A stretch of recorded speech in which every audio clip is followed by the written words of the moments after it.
성도들은 참 열심 있는 성도들입니다. 예배도 열심히 드리고요. 또 모든 교회 일에 참 이렇게 열심 있는 성도들이 세상에 없는 것 같아요. 다른 나라에 찾아보기 드물 정도로 그런 열심을 많이 냅니다. 특별히 기도하는 일에도 참 우리가 열심을 많이 냅니다. 열왕기상 3장은 우리에게 잘 알려진 본문이죠. 솔로몬의 그 지혜의 장인데, 여러분 이 열왕기상 3장을 여러분 생각하시면서 또 볼 때마다 하나님 앞에 그런 기도를 드리지 않습니까? 하나님, 솔로몬과 같은 저에게도 지혜를 주시옵소서. 아니면 하나님, 우리 자녀들에게 이런 솔로몬과 같은 지혜를 주시옵소서. 이런 기도를 참 많이 합니다. 물론 저도 그런 기도를 많이 합니다. 특별히 이제 11월 이제 둘째 주가 되면 대학 수학 능력 시험이 있죠. 그때만 되면 여러분 어떻습니까? 평소에 기도하지 않던 분들도 내 자녀가 수학 능력 시험을 본다 그러면 어느 때보다 기도의 자리로 나와서 열심히 기도합니다. 수능 기도회도 하고요. 아이들이 시험 보러 들어가는 순간부터 나올 때까지 그렇게 하나님 앞에 매달리고 실수하지 않기를 기도하고, 또 공부한 것을 잘 그 실력을 발휘할 수 있기를 정말 애타게 기도합니다. 참 우리가 그렇게 기도를 열심히 하고 또 기도를 많이 하고 이런 솔로몬의 지혜를 달라고 기도를 하는데, 그런데 그런 절박한 심정을 우리가 공감을 하지만, 그런데 오늘 사실 열왕기상 3장의 말씀은 야, 솔로몬이 하나님 앞에 겸손히 구했더니 야, 지혜도 주시고 부귀도 주셨다. 그러므로 우리도 겸손하게 하나님 앞에 구하면 하나님께서 지혜와 부귀도 주신다 라는 결론으로 끝나서는 안 된다는 것입니다. 여러분, 하나님께서 오늘 이 열왕기상 3장에 솔로몬의 꿈에 나타나셔서 솔로몬과 대화하시는 이 내용은 우리에게 중요한 의미를 우리에게 부여해 줍니다. 아니, 이제 왕으로 세움받은 솔로몬에게 있어서 너무너무나 중요한 메시지를 하나님께서 친히 전해주시고자 하는 의도가 여기에 들어있습니다.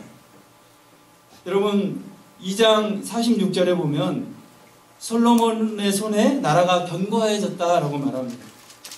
이제 나라가 견고해지면서 솔로몬은 자신의 통치 기반들을 세워갑니다. 그래서 3장에 들어오면서 무엇을 짓습니까? 왕궁도 짓고요, 또 성전도 짓고, 또 예루살렘 주위에 많은 성들을 공사하기 시작합니다. 여러분, 실제로 열왕기상 7장 1절에 보면 솔로몬은 자기의 왕궁을 짓는데 13년의 시간을 쏟아붓습니다. 그리고 6장 38절에 보면 솔로몬이 하나님의 성전을 7년 동안 건축했다고 나옵니다. 뿐만 아니라 9장 15절에 보면 밀로, 또 예루살렘 성, 하솔, 무깃도, 게셀과 같은 이 많은 예루살렘 주변의 성들을 쌓아 올리기 시작합니다.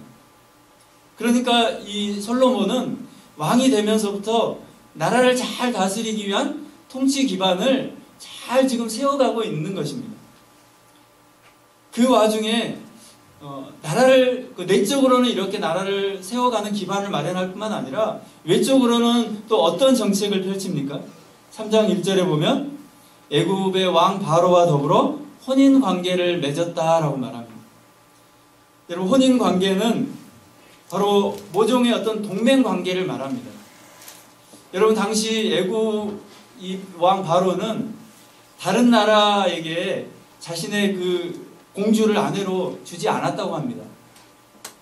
그런데 솔로몬에게 이 공주를 선뜻 내어준 것은 굉장히 이례적인 일이었고, 또 한편으로는 솔로몬이 굉장히 외교적인 수완이 좀 좋았다라는 것을 보여주고, 또 솔로몬이 이끄는 이스라엘 나라가 굉장히 주변 나라들에 비해서 높은 위상을 떨치게 되었다라는 것을 단편적으로 잘 보여주고 있습니다. 여러분, 당시 애굽의 왕 이 바로가 솔로몬과 결혼 관계를 맺은 또 하나의 이유는 그 이스라엘 나라 그 주변에 이 아시리아라는 나라가 굉장히 강대국으로 성장하고 있었어요. 그래서 그것을 뭔가 이 이스라엘과 결혼 관계를 통해서 뭔가 좀 완충지대를 중간에 마련해 보기 위해서 그렇게 결혼 정책을 편 겁니다. 여러분, 그런데 이 결혼은 사실 하나님께서 금지하신 것입니다. 여러분, 신명기 7장 3절과 4절에 보면 하나님께서 이런 말씀을 하시죠. 그들과 혼인하지도 말지니 내 딸을 그들의 아들들에게 주지 말 것이요 그들의 딸도 내 며느리로 삼지 말 것은 그가 내 아들을 유혹하여 여호와를 떠나고 다른 신들을 섬기게 하므로 여호와께서 너에게 진노하사 갑자기 너희를 멸하실 것임이니라. 분명히 하나님께서 이 율법에 그렇게 금지하고 있는 조항입니다. 여러분, 애국과의 혼인 관계로 인해서 그런데 어떤 일들이 벌어집니까? 이제 오늘 본문에 보면 이스라엘 백성들에게 어떤 현상이 일어나죠? 여호와의 이름을 위하여 성전을 아직 건축하지 아니하였으므로 여러분 2절에 보면 백성들이 산당에서 제사했다라고 나옵니다. 여러분, 이 결혼 관계로 인해서 이제 이방에 많은 그 산당들이 세워지기 시작했고요. 그리고 그곳에서 백성들이 은밀하게 이방 신들에게 제사하는 일들이 일어나기 시작합니다. 즉 영적인 부작용들이 이제 솔로몬이 다스린 이스라엘에 퍼지기 시작한 겁니다. 여러분, 솔로몬이 여호와를 사랑하고 아버지 다윗의 법도를 따라서 뭔가 행했지만 그러나 솔로몬의 그 마음은 하나님 앞에 온전함으로 드려지지 못했습니다. 여러분, 이런 행동은 백성들로 하여금 오히려 하나님으로부터 멀어지게 만들고 말았던 거죠. 여러분, 이 왕의 이 위치, 이 지도자의 위치가 얼마나 중요합니까? 그 분별력을 잃어버리면 모든 백성들이 이렇게 하나님으로부터 떠나는 이런 일들을 결과를 초래하게 되는 거죠. 여러분, 솔로몬은 이런 그 많은 백성들이 산당에서 제사하는 가운데 솔로몬도 어디로 갑니까? 4절에 보면 기브온으로 갔다라고 말합니다. 여러분, 기브온은 예루살렘에서 약 한 11km 정도 떨어져 있는 곳입니다. 그곳에서는 열왕기상 역대하 1장에 보면 무엇이 있냐면 모세가 만든 하나님의 회막이 있고요. 그리고 부살렐이 만든 놋 제단이 있었던 곳이에요. 그래서 이 기브온 산당은 굉장히 중요한 의미를 가지고 있는 산당입니다. 그래서 이 솔로몬이 그곳에 간 것은 굉장한 어떤 의미가 있었던 거예요. 여러분, 어떤 성경 해석학자들은 솔로몬이 그 기브온 산당에 올라가서 예배한 것이 의도가 있었다고 말합니다. 장소적인 이 탁월함에 자신을 정당화하려는 어떤 의미가 있었다라고 말하기도 합니다. 여러분, 바로 솔로몬의 이 결혼 관계를 통해서 우리가 알 수 있는 것은 솔로몬 안에는 어찌됐든 하나님을 향한 전심으로 자신을 드리는 그런 마음이 없었다는 것은 분명합니다.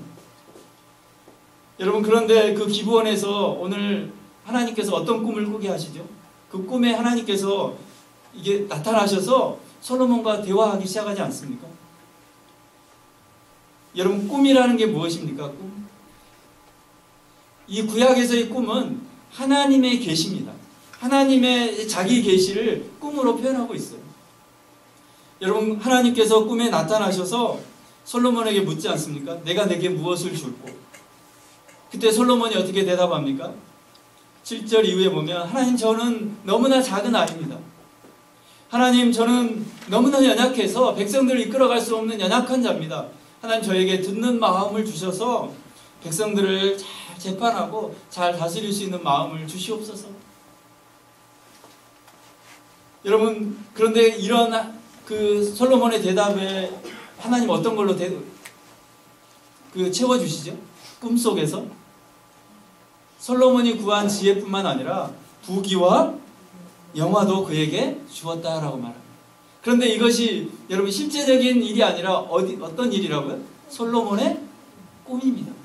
그래서 15절에 어때요? 깨어보니 꿈이었더라.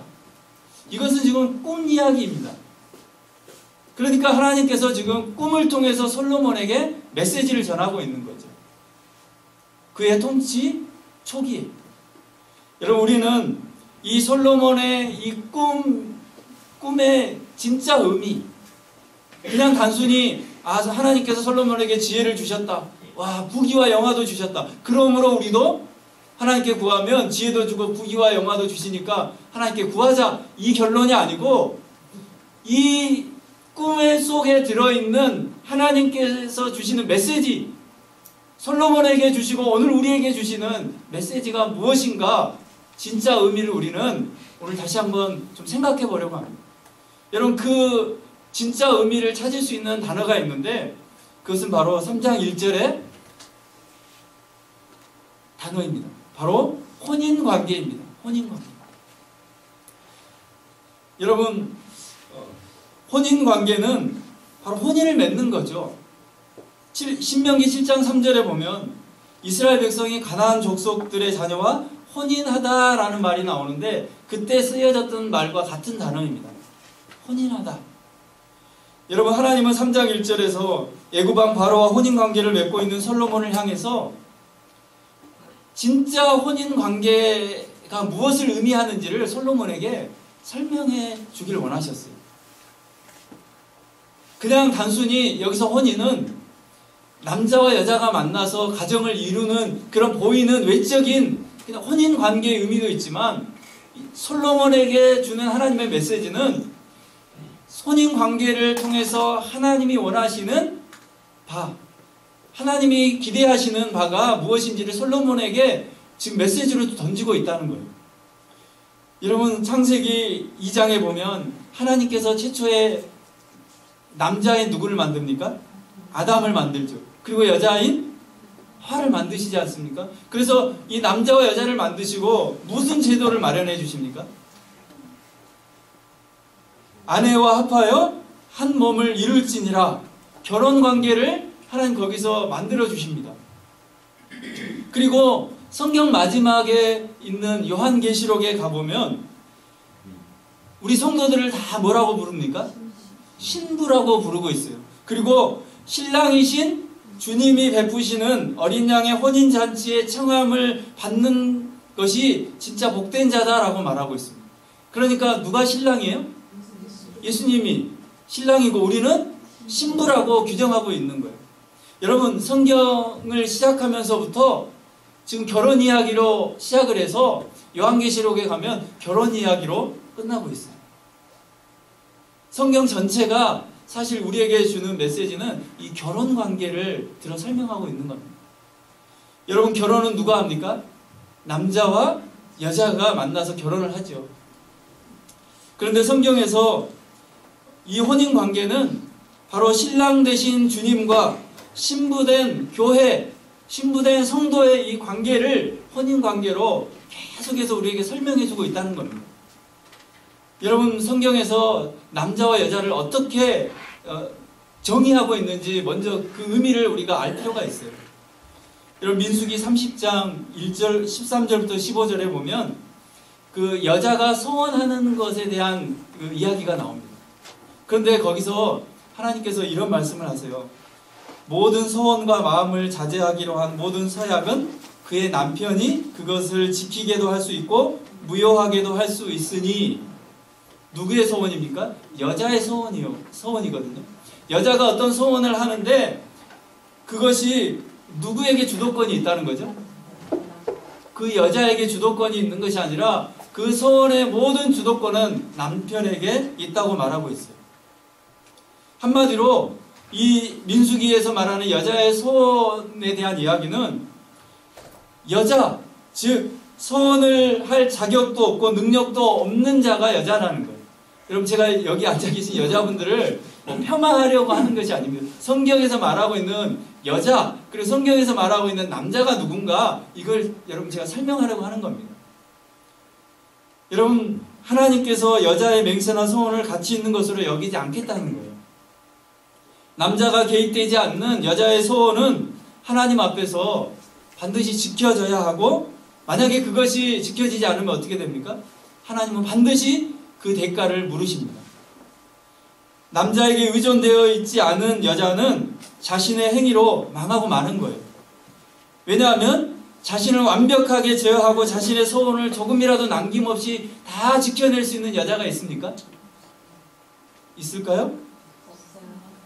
아무도 그 소원을 완벽하게 지켜낼 수 있는 여자가 아무도 없습니다.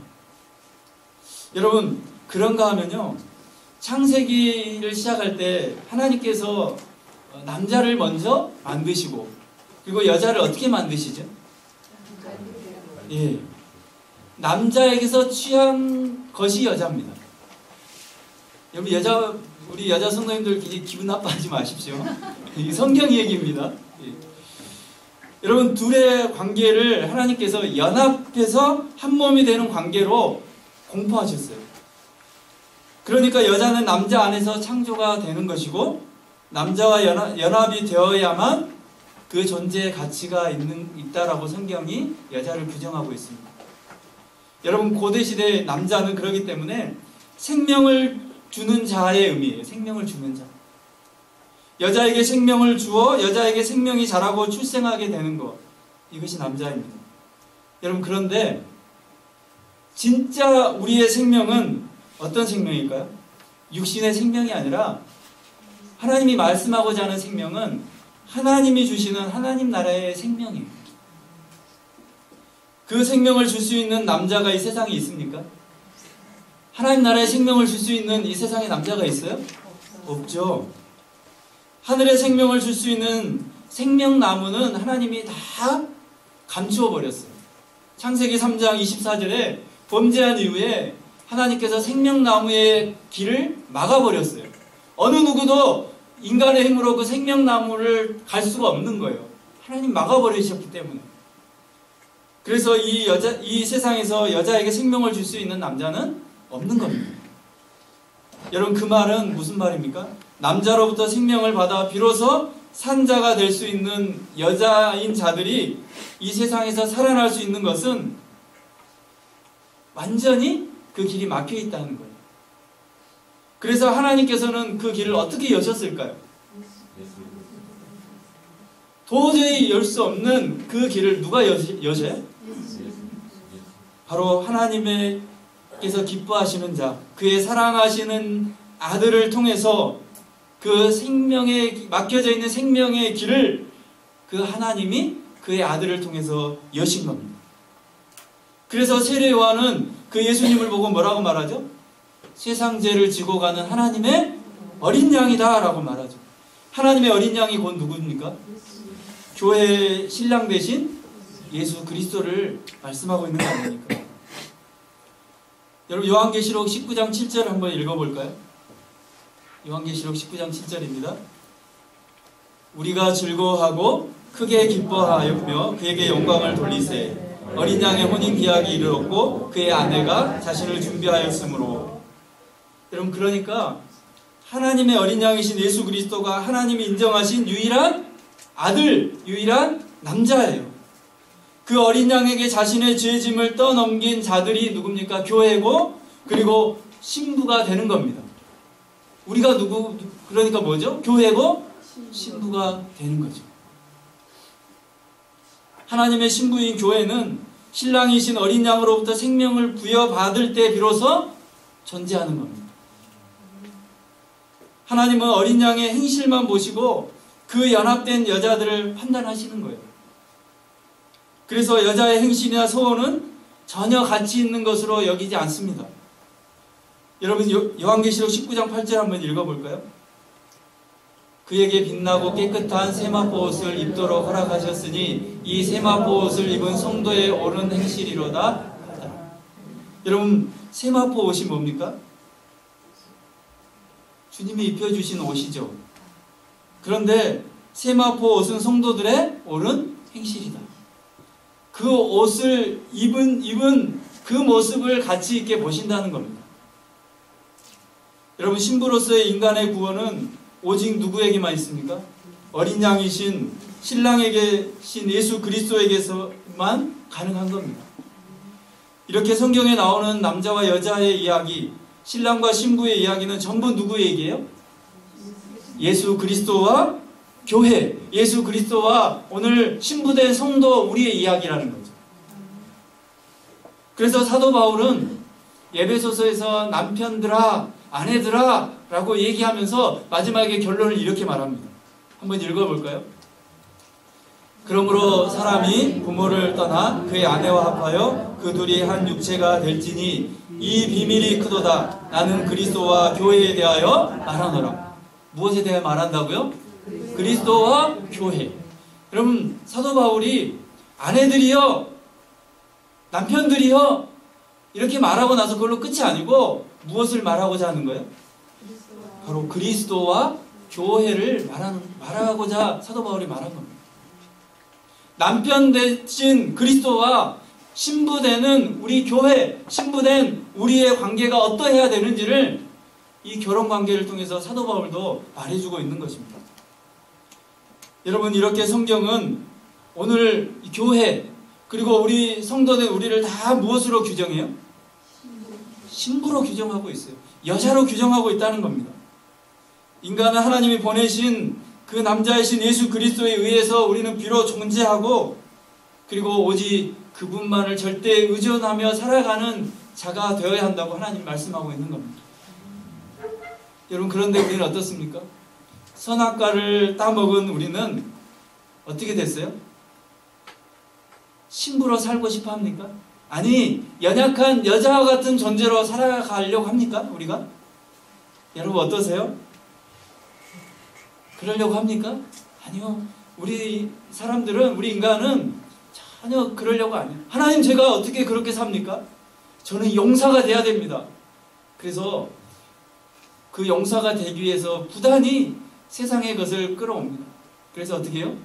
하나님, 저는 남자로 살겠습니다. 저는 용사로 살겠습니다. 이렇게 하나님 앞에 끊임없이 외치고 있는 거예요. 그게 뭘까요? 그게 바로 죄예요, 죄. 하나님 앞에서 어떻게 살아보겠다는 거죠? 하나님이 허락하신 신부로서의 삶이 아니라, 하나님, 저 너무 그런 거 싫거든요. 그 어떻게 연약한 그렇게 삽니까?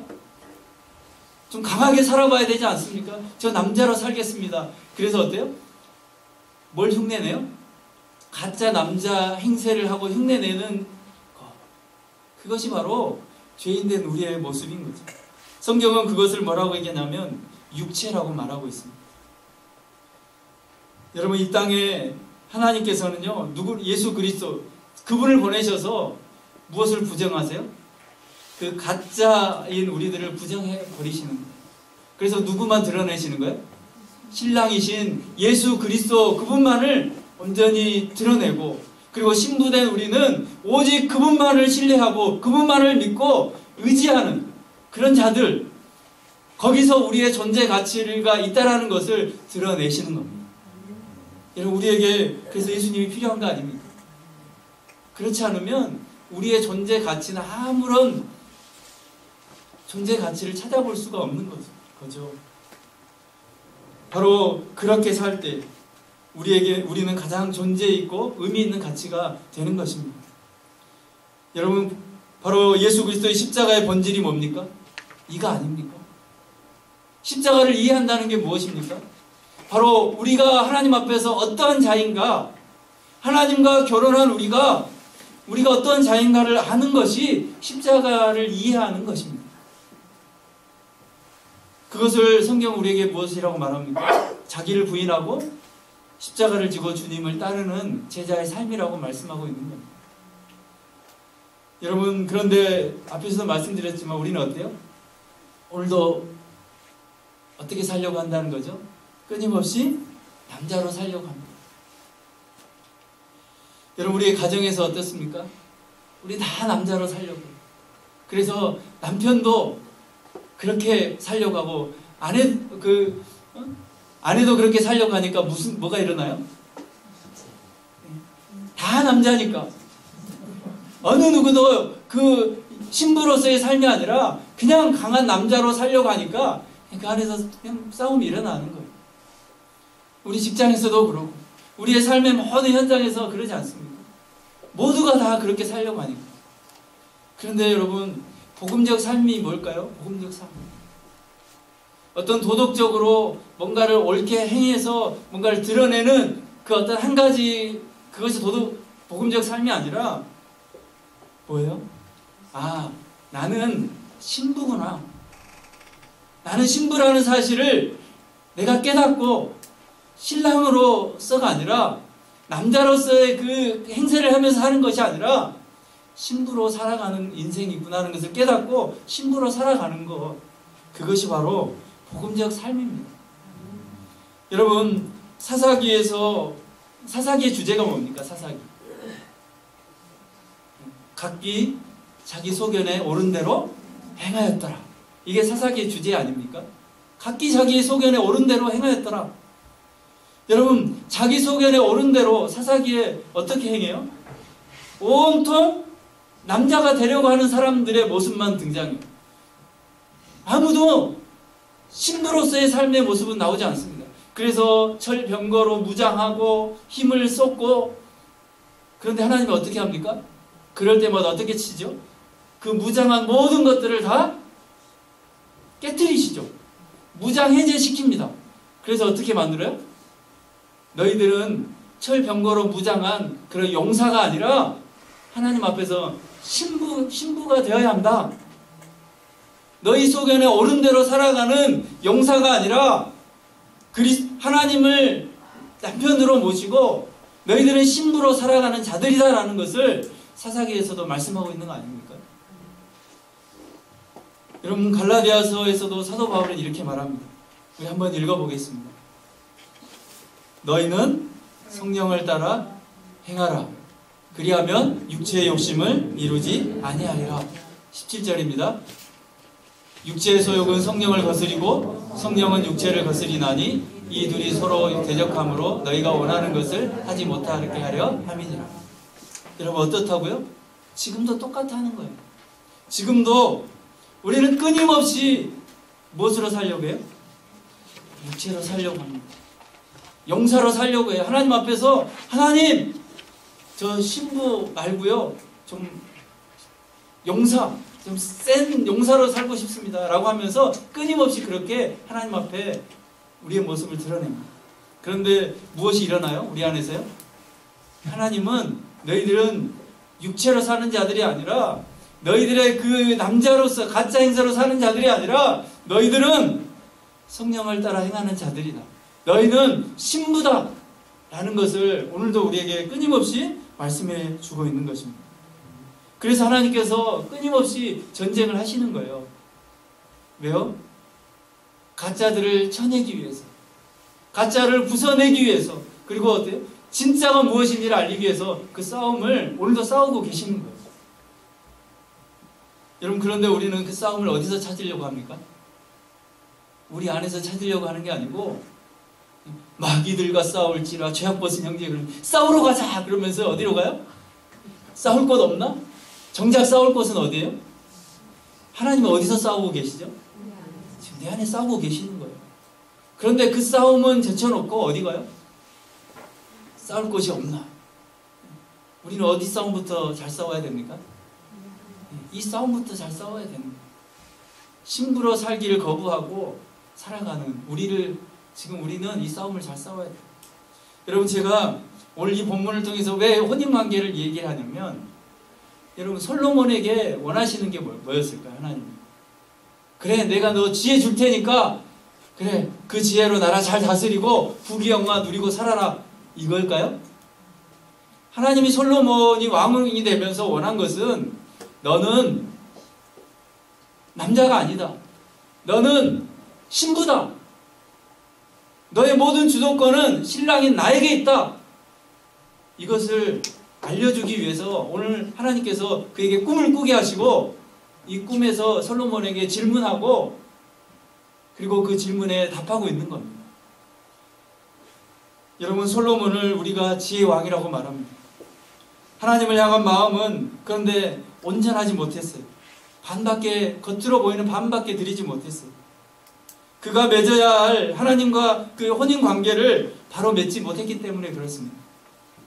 애굽과의 잘못된 혼인관계를 통해서 하나님과의 혼인관계를 깨트리고 남자가 되려고 애를 쓰고 있는 솔로몬에게 진짜 지혜는, 진짜 나라를 다스리는 참 지혜는 바로 왕인 네가 신부가 되는 것이다. 하나님을 전적으로 의지하고 신뢰하는 그것이 너의 진짜 지혜다라는 것을 하나님께서 솔로몬에게 메시지로 전달하고 있는 것입니다. 여러분, 그렇다면 오늘 우리에게 하나님께서 어떤 메시지를 던지고 있습니까? 오늘 살아가고 있는 우리에게 하나님께서 어떤 메시지를 던지고 있느냐 하는 거예요. 여전히 우리는 가짜 행세를 하면서 하나님 앞에 그렇게 살아보려고 애를 쓰고 있지 않습니까? 여러분, 가짜로 산다는 거 얼마나 힘이 들까요? 왜요? 가짜는 언젠가는 뭐가 들통나죠? 가짜는 반드시 언젠가는 그 가짜가 들통나게 돼 있습니다. 그래서 가짜로 사는 것은 불편하고, 가짜로 사는 것은 실제로는 뭔가 있어 보이고 뭔가 그럴듯해 보이지만, 그러나 그 내면은 어떨까요? 가짜 인생은 한없이 초라하고, 가짜 인생은 한없이 불안하고, 가짜 인생은 한없이 조마조마하면서 그냥 그렇게 남에게 들통날까봐 살아가는 거예요. 예수님 말씀대로 말하면 뭐예요? 그 안에 자유가 있습니까? 가짜 인생은 자유가 없는 거예요. 그런데요, 진짜는 어떨까요? 진짜는 당당한 겁니다. 왜요? 거리낄 게 없기 때문에. 남을 속이는 게 없기 때문에. 드러날 것이, 거짓이 드러날 것이 더 이상 아무것도 없기 때문에 여러분, 자유로운 거예요. 당당한 겁니다. 여러분, 누가 당당할까요? 신랑으로 사는 자가 당당할까요? 아니면 이 땅에 오늘 우리를 신부라고 말하는 주님 앞에 신부로 사는 자가 당당할까요? 신부로 사는 자가 당당하지 않겠습니까? 그저 보이는 것은 형편없고, 보이는 것은 초라하고, 남들이 알아주지 않고, 보이는 것은 그냥 너무 힘이 들고, 지금 신부로 사는 그 인생이 너무 초라해 보이지만, 누구를 격려하고 누구를 하나님께서 칭찬해 주실까요? 신랑이 아니라, 가짜 신랑이 아니라 진짜 신부로 살아가려고 애를 쓰고 있는 그 하나님의 자녀들을 하나님께서 위로하고, 그 자녀들을 끝없이 위로해주고 하나님께서 칭찬해 주지 않을까요? 여러분, 오늘 혹시 내 안에 혹시 그 가짜로 치장되어 있고, 여전히 그것 때문에 불편하고, 내가 하나님 앞에 전적으로 그 하나님을 신뢰하지 못하고 신랑으로 아니면 용사로 살아가려고 하는 우리의 모습, 오늘 이 밤에 다시 한번 우리 자신을 돌아보기를 원합니다.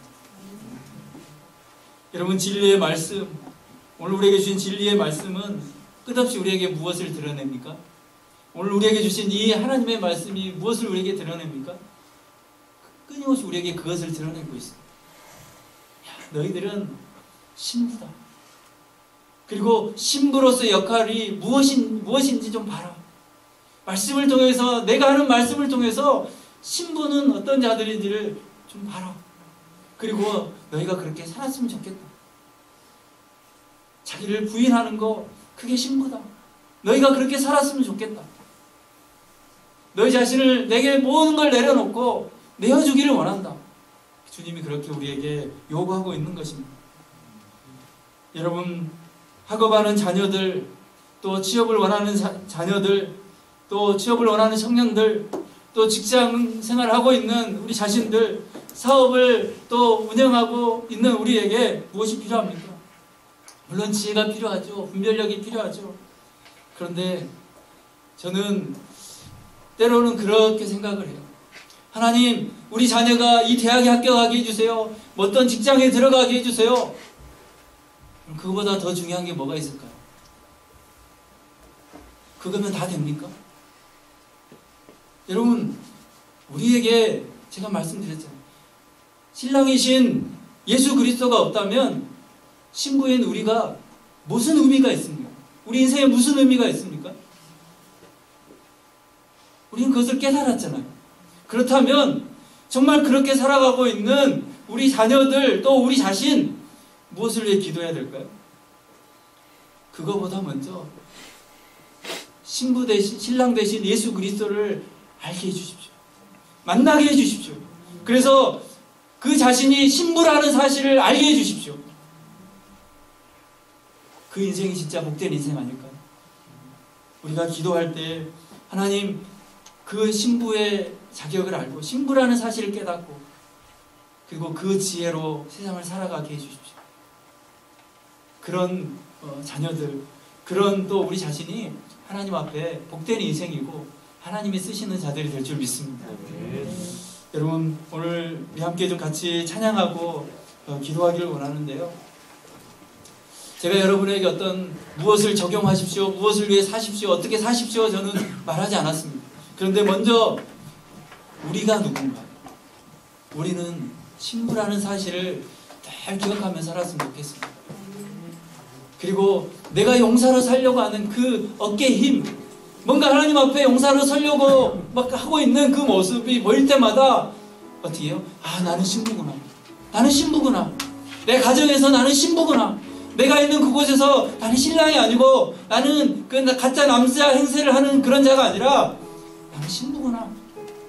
이 사실을 기억하고 우리가 살았으면 좋겠습니다. 우리 이 시간 찬양할 때요, 주를 향한 나의 사랑, 주를 향한 우리의 사랑을 좀 고백했으면 좋겠어요. 아름다운 그 사랑, 신부된 우리가 하나님 앞에 고백할 때 신랑 되신 그분을 향한 사랑을 고백하고, 아, 하나님 나의 사랑이십니다. 신랑 되신 주님, 그분을 사랑합니다. 이 사랑의 고백으로 우리가 함께 고백하고 신부된 우리의 자신을 다시 한번 인정하고 이 시간 좀 나아가기를 원합니다. 함께 이 시간 찬양하겠습니다.